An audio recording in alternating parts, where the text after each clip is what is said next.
9월 10일 성경 읽기 시간입니다. 우리 오늘은 에스겔 43장에서 45장, 에스겔 43장에서 45장에 있는 말씀을 읽겠습니다. 43장.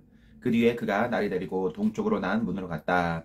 그런데 놀랍게도 이스라엘 하나님의 영광이 동쪽에서부터 오는데 그의 음성은 많은 물이 흐르는 소리와도 같고 땅은 그의 영광의 광채로 환해졌다. 그 모습이 내가 본 환상, 곧 주님께서 예루살렘 도성을 멸하러 오셨을 때의 본 모습과 같았으며 또 내가 그말 강가에서 본 모습과도 같았다. 그래서 내가 얼굴을 땅에 대고 엎드렸다. 그러자 주님께서 영광에 쌓여서 동쪽으로 난 문을 지나 성전 안으로 들어가셨다. 그때 주님의 영이 나를 들어 올려 안뜰로 데리고 갔는데 주님의 영광이 성전을 가득 채웠다. 그 사람이 내 곁에 서 있는데 나는 성전에서 들려오는 소리를 들었다. 나는 말하는 소리를 들었다. 사람아, 이곳은 내 보좌가 있는 곳, 내가 발을 딛는 곳, 내가 여기 이스라엘 자손과 더불어 영원히 살 것이다. 그래서 이스라엘 자손이 내 거룩한 이름을 다시는 더럽히지 못할 것이다. 백성이나 왕들이 음란을 피우거나 죽은 왕들의 시체를 근처에 묻어서 내 거룩한 이름을 더럽히는 일이 다시는 없을 것이다. 그들이 왕궁의 문지방을 내 성전의 문지방과 나란히 만들고 그들의 문설주를 내 성전의 문설주와 나란히 세워놓아 나와 왕들 사이에는 벽 하나밖에 없도록 만들었다. 그들이 저지른 역겨운 일들로 내 거룩한 이름을 더럽혀 놓았기 때문에 내가 내 분노로 그들을 멸망시켰다. 그러나 이제 그들은 음란한 행실을 멀리하고 시체들을 내 앞에서 치워버려야 할 것이다. 그러면 내가 그들과 더불어 영원히 살겠다. 너 사람아, 너는 이스라엘 족속에게 이 성전을 설명해 주어서 그들이 자기들의 온갖 죄악을 부끄럽게 여기게 하고 성전 모양을 측량해 보게 하여라. 그들이 저지른 모든 일을 스스로 부끄러워하거든. 너는 이 성전의 설계를 그들에게 가르쳐 주어라. 성전의 배치도, 성전의 출입구, 이 성전의 건축 양식 등 모든 규례와 법도와 모든 율례를 그들에게 알려주고 그들이 보는 앞에서 글로 써 주어서 그들이 이 성전의 건축 설계의 법도와 규례를 지키고 행하게 하여라. 성전의 법은 이러하다. 성전을 자리 잡고 있는 산 꼭대기 성전터 주변은 가장 거룩한 곳이어야 한다. 이것이 성전의 법이다. 자로잰 제단의 크기는 다음과 같다. 한 자는 팔꿈치에서부터 손가락 끝이다. 손바닥 너비만큼 더한 것이다. 제단 밑받침의 높이는 한 자이고 그 사방 가장자리의 너비도 한 자이다. 그 가에는 빙 돌아가며 높이가 한 뼘 되는 턱이 있는데 이것이 제단의 밑받침이다. 이 땅바닥에 있는 밑받침의 표면에서 아래층의 높이는 두 자요 너비는 한 자이다. 이 아래층의 표면에서 이 층의 높이는 넉 자요 너비는 한 자이다. 그 제단 화덕의 높이는 넉 자요 화덕의 네 모서리에는 뿔이 4개 솟아있다. 그 제단 화덕은 길이가 12자요 너비도 12자여서 사면으로 네모가 반듯하다. 그 화덕의 받침인 아래층의 길이와 너비는 10넉자로서 사면으로 네모가 반듯하다. 그 받침의 빙 두른 턱의 너비는 반자이고 그 가장자리의 너비는 한 자이다. 제단의 계단들은 동쪽으로 나 있다. 그가 나에게 또 말씀하셨다. 사람아, 나 주 하나님이 말한다. 번제물을 바치고 피를 뿌리 제단에 만들 때에 지킬 번제단의 규례는 이러하다. 나 주 하나님의 말이다. 너는 사독의 자손 가운데서 나를 섬기려고 나에게 가까이 나오는 레위 지파의 제사장들에게 어린 수송아지 한 마리를 주어서 속죄 제물로 삼게 하여라. 그리고 너는 그 피를 가져다가 제단의 네 뿔과 아래층의 네 귀퉁이와 사방의 가장자리에 발라서 속죄하여 제단을 정결하게 하고 또 속죄 제물로 바친 수송아지를 가지고 가서 성소 바깥 성전에 지정된 곳에서 그것을 태워라. 이튿날에는 내가 흠없는 수점소 한 마리를 속죄 제물로 바쳐서 수송아지의 제물로 제단을 정결하게 한 것처럼 그 제단을 정결하게 하여라. 내가 정결하게 하기를 마친 다음에는 흠없는 수송아지 한 마리와 양떼 가운데서 흠없는 수양 한 마리를 바쳐라. 내가 그것들을 주 앞에 바칠 때에는 제사장들이 그 짐승들 위에 소금에 뿌려서 나 주에게 번제물로 바치게 하여라. 너는 이래 동안 매일 염소 한 마리를 속죄제물로 마련하여 놓고 어린 수송아지 한 마리와 양떼 가운데서 수양 한 마리를 흠없는 것으로 마련하여 놓고 이래 동안 제단의 부정을 벗기는 속죄제를 드려서 제단을 정결하게 하며 봉헌하도록 하여라. 이 모든 날이 다 찬 뒤에는 여드렛 날 이후부터는 제사장들이 그 제단 위에 너희의 번제와 감사제를 드리게 하여라. 그러면 내가 너희를 기쁘게 받아들이겠다. 나 주 하나님의 말이다. 44장. 또 그가 나를 동쪽으로 난 성소의 바깥 문으로 다시 데리고 가셨는데 그 문은 잠겨 있었다. 주님께서 나에게 말씀하셨다. 이 문은 잠가두어야 한다. 이 문은 열 수 없다. 아무도 이 문으로 들어가서는 안 된다. 주 이스라엘의 하나님이 이 문으로 들어오셨으므로 이 문은 잠가두어야 한다. 그러나 왕은 그가 왕이므로 주 앞에서 음식을 먹을 때에 이 문 안에 앉을 수가 있다. 왕은 문 현관 쪽으로 들어왔다가 다시 그 길로 나가야 한다. 또 그가 나를 데리고 북쪽 문으로 들어가서 성전 앞에 이르렀는데 거기에서 내가 보니 주님의 영광이 주님의 성전에 가득 차 있었다. 그래서 내가 얼굴을 땅에 대고 엎드렸다. 주님께서 나에게 말씀하셨다. 사람아, 내가 너에게 일러주는 주의 성전에 대한 모든 규례와 그 모든 율례를 너는 명심하고 내 눈으로 확인하고 귀담아 들어라. 그리고 성전으로 들어가는 어기와 성소의 모든 출구들을 잘 기억해 두어라. 너는 저 반역하는 자들 곧 이스라엘 족속에게 전하여라. 나 주 하나님이 말한다. 이스라엘 족속아, 너희는 역겨운 일을 해도 너무 많이 했다. 너희가 내 음식과 기름과 피를 제물로 바치며 마음의 할례를 받지 않고 육체에도 할례를 받지 않은 이방 사람들을 내 성소 안에 데리고 들어옴으로써 내 성전을 이렇게 더럽혀 놓았다. 너희가 저지른 온갖 역겨운 일들 때문에 너희는 나와 세운 언약을 어겼다. 또 너희가 나의 거룩한 물건들을 맡은 직분을 수행하지 않고 그 일을 이방 사람들에게 맡겨서 그들이 내 성소에서 너희 대신에 나를 섬기는 일을 하게 하였다. 그러므로 나 주 하나님이 말한다. 마음의 할례를 받지 않고 육체에도 할례를 받지 않은 이방 사람은 어느 누구도 내 성소에 들어올 수 없다. 이스라엘 자손과 함께 사는 이방 사람도 들어올 수 없다. 특별히 이스라엘 족속이 나를 버리고 떠나서 우상들을 따라 잘못된 길로 갔을 때에 레위 제사장들도 내게서 멀리 떠났기 때문에 레위 제사장들은 자신들이 지은 죄의 벌을 받아야 할 것이다. 그들은 이제 제사장이 아니라 내 성소에서 성전 문지기가 되고 성전에서 시중드는 일을 하게 될 것이다. 그들은 백성이 바치는 번제물이나 희생제물을 잡고 백성 앞에서 시중을 들게 될 것이다. 나 주 하나님의 말이다. 그들이 전에 우상을 섬기는 백성들 앞에서 시중을 들면서 이스라엘 족속의 죄를 범하게 하였으므로 이제 내가 손에 들어 그들을 쳐서 그들이 지은 죄의 벌을 받게 하겠다. 그들은 이제 내 앞에 가까이 나오지 못하고 제사장의 직무를 맡지 못한다. 그들은 가장 거룩한 것뿐만 아니라 다른 모든 거룩한 물건에도 가까이 가지 못한다. 이처럼 그들은 자기들이 저지른 수치스러운 일과 자기들이 저지른 그 역겨운 일 때문에 벌을 받아야 한다. 그래도 나는 그들에게 성전 안에서 해야 할 모든 일들,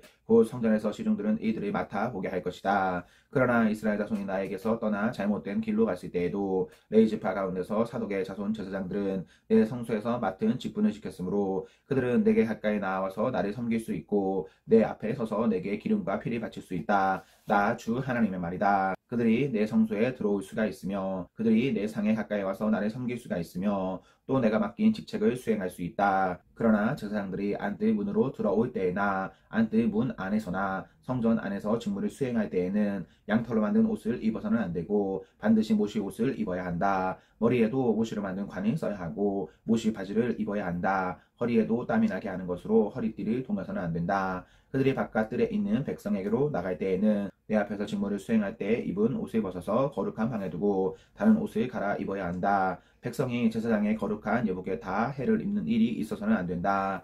제사장들은 머리카락을 바싹 밀어서도 안 되고 머리카락을 길게 자라게 해서도 안 된다. 그들은 머리를 단정하게 잘 깎아야 한다. 어떤 제사장이든지 안뜰로 들어갈 때에는 포도주를 마셔서는 안 된다. 그들은 일반 과부나 이혼한 여자와는 결혼을 할 수가 없고 다만 이스라엘 족속의 혈통에 속하는 처녀나 또는 제사장의 아내였다가 과부가 된 여자와 결혼을 할 수가 있다. 제사장들은 내 백성이 거룩한 것과 속된 것을 구별하도록 백성에 가르치고 부정한 것과 정한 것을 분별하도록 백성을 깨우쳐 주어야 한다. 소송이 제기되면 제사장들은 판결을 내어 주어야 한다. 그들은 내가 정하여 준 법대로 재판하여야 하며 또 내 모든 성회를 지킬 때마다 내 모든 법도와 율례를 지켜야 하고 내 안식일은 거룩하게 지켜야 한다. 제사장들은 죽은 사람에게 접근하여 제 몸을 더럽혀서는 안 된다. 오직 아버지나 어머니, 아들이나 딸, 형제나 시집가지 않은 누이가 죽었을 경우에는 제사장들도 제 몸을 더럽힐 수 있다. 그때에는 제사장이 제 몸을 정하게 한 다음에도 이래를 지내야 한다. 그런 다음에 성소에서 직무를 수행하려고 안뜰에 들어갈 때에는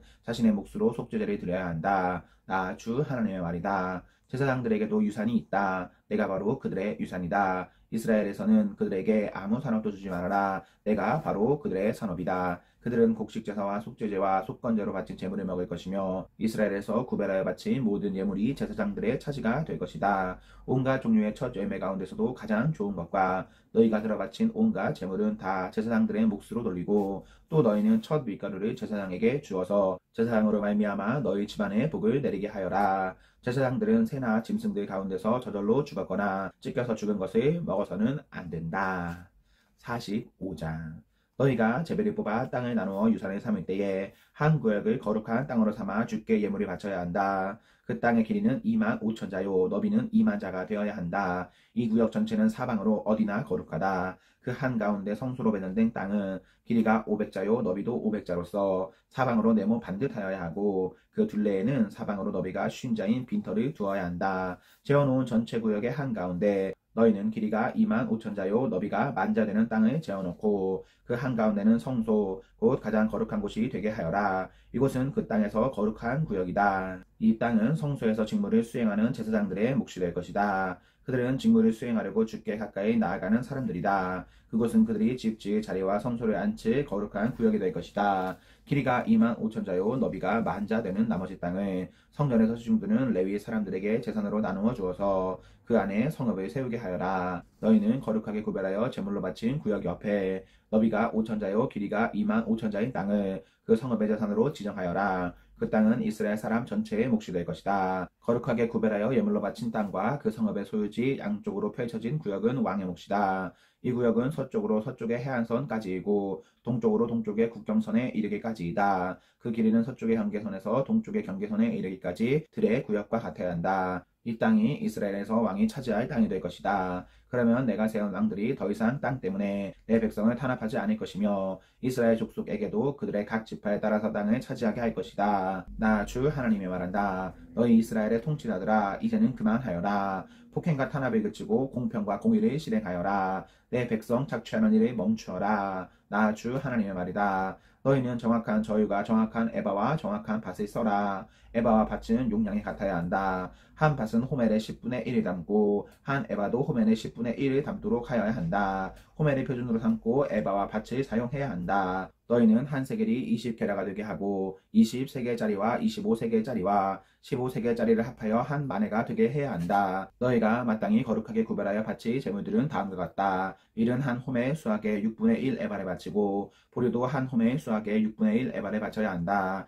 기름에 대한 규례를 말하면 기름은 한 고루 수학의 10분의 1 밭을 바쳐야 한다. 한 고루가 한 호벨 또는 10밭과 같은 것은 10밭이 한 호멜이기 때문이다. 이스라엘의 물이 넉넉한 초장에서 양떼의 수가 200마리가 될 때마다 백성은 어린 양을 한 마리씩 바쳐서 그들을 속죄하는 곡식제물과 번제물과 화목제물로 삼도록 하여야 한다.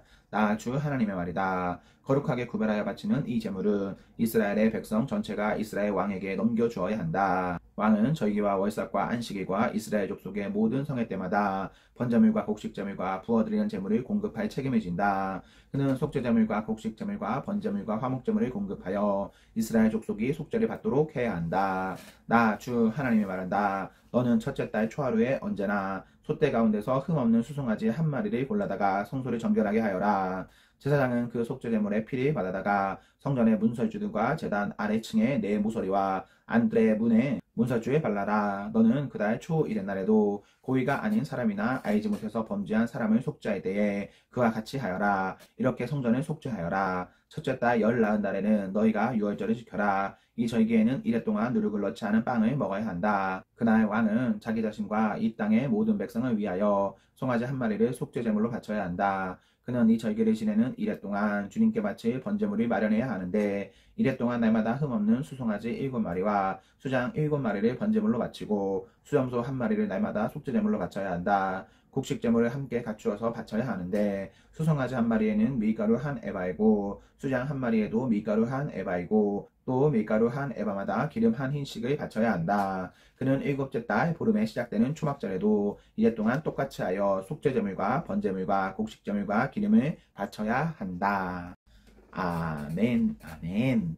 네, 우리 오늘 말씀을 모두 읽었습니다. 우리 오늘 하루도 하나님과 사랑 앞에서 행복하십시오. 성령 충만하십시오. 안녕.